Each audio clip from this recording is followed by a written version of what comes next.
আমার গন্ডি জামাই, আমার গন্ডি জামাইয়ের একটা দুটো পুত্র ছিল না। আমার গন্ডি জামাইয়ের আমার 18টা পুত্র ছিল।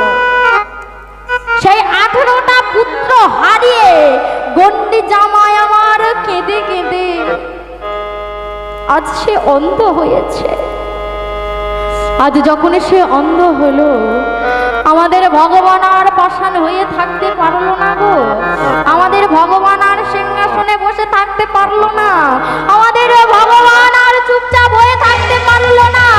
আজ সে একদিন আমার গন্ডি জামাইয়ের কাছে এসে বলল, মা।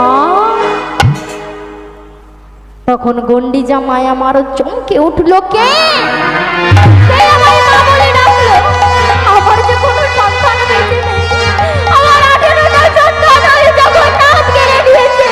তবে কে আমায় মা বলে ডাকলো?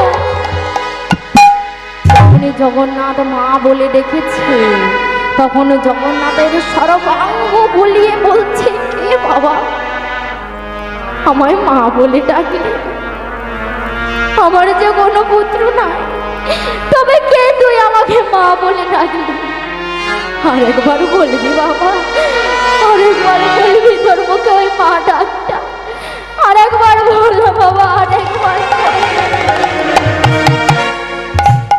আমার বলতে লাগলেন, মা আমি জগন্নাথ, মা আমি তোমার জগন্নাথ